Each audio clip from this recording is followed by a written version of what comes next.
مرد و زن بچے اور بچیاں بھی سبھی، مرد و زن بچے اور بچیاں بھی سبھی، علم حاصل کرو، علم حاصل کرو۔ جی بہت اچھے، سبحان اللہ۔ مرد و زن بچے اور بچیاں بھی سبھی، علم حاصل کرو، علم حاصل کرو۔ یہی فرمان رب، یہی قول نبی۔ ہاں مگر روح کو تازگی دے گیا یہ تھے جناب قاری محمد زیاد میرٹھی، جو بہت اچھا کلام پڑھ رہے تھے، لیکن دوستو وقت کافی ہو چکا ہے اور ہماری آنکھوں میں اور آپ کی آنکھوں میں نیند کی غنود کی چھا رہی ہے اور اب صرف طبیعت آرام چاہتی ہے، اس لیے ہم نے اپنے پروگرام کو بہت مختصر کر دیا ہے۔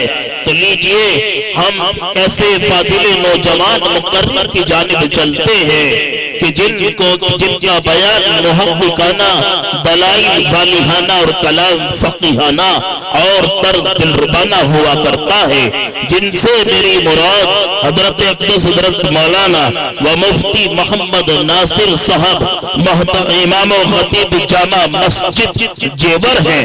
انتہائی ادب و احترام کے ساتھ حضرت مفتی صاحب سے درخواست گزار ہوں کہ کرسی خطابت پر جلوہ افروز ہو کر اپنے ملفوظات عالیہ سے ہم سب سامعین کو مستفیض فرمائیں۔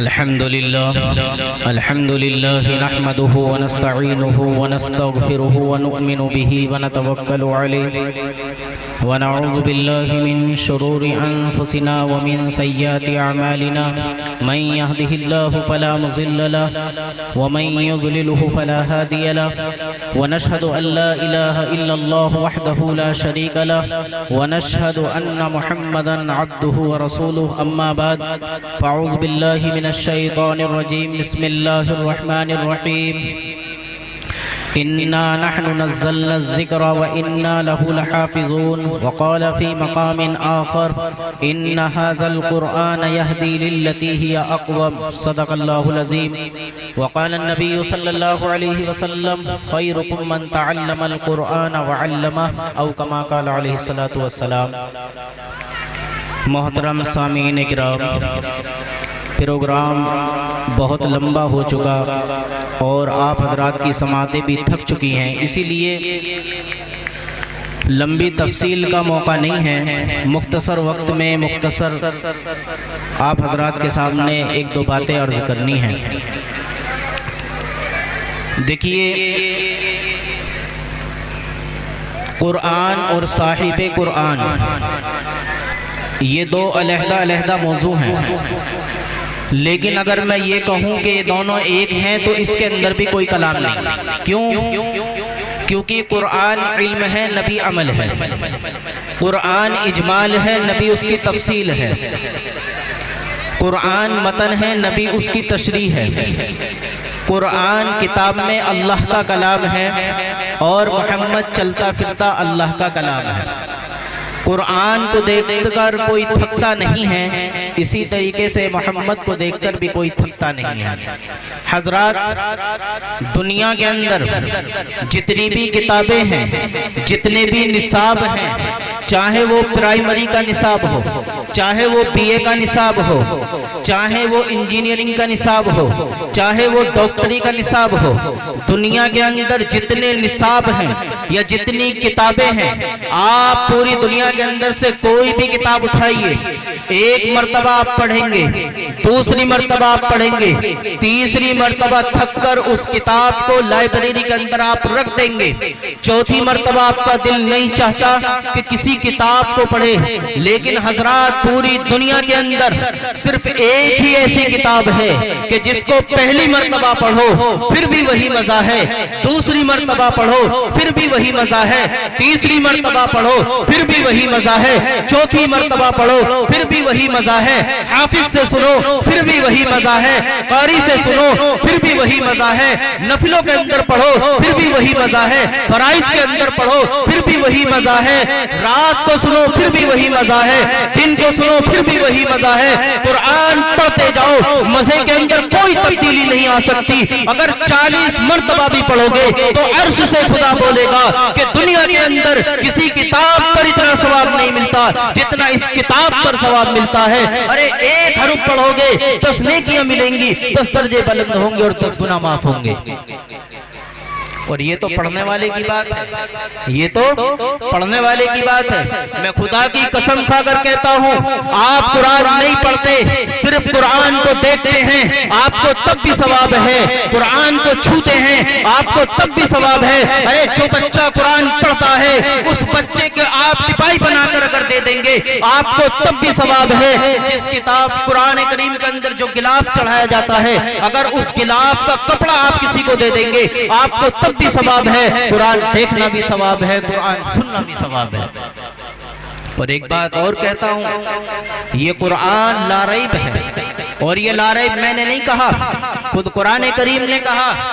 قرآن کھولو, سب سے پہلی سورت سورہ بقرہ کے اندر اللہ تبارک و تعالی اس قرآن کی حیثیت کو بیان کرتا ہے کہ الف لام میم ذالک الکتاب لا ریب فیہ, اس کتاب کے اندر کوئی شک نہیں, اس کتاب کے اندر کوئی شبہ نہیں. حضرات یہاں پر پڑھے لکھے لوگ موجود ہیں, بتاؤ مجھے دنیا کے اندر کس کتاب کی شروعات اس بات سے ہوئی ہے کہ جس کتاب کو آپ پڑھ رہے ہیں اس کے اندر کوئی شک نہیں ہے, لیکن یہ اللہ کی کتاب ہے. اللہ تبارک و تعالیٰ نے کہا کہ سنو, کہیں ایسا نہ ہو کہ تم پوری کتاب پڑھتے چلے جاؤ, بعد میں پتا چلے اسے تو بدل دیا گیا تھا, بعد میں پتا چلے اسے تو شرابیوں نے لکھا تھا, بعد میں پتا چلے اس کے تو کئی حصے بدل دیے گئے تھے. اس لیے اللہ تبارک و تعالیٰ نے کہا کہ قرآن پڑھنے سے پہلے سب سے پہلے قرآن کی حیثیت کو جان, پھر آگے چل. اللہ تبارک و تعالیٰ نے فرمایا اس کتاب کے اندر کوئی شک اور شبہ نہیں ہے.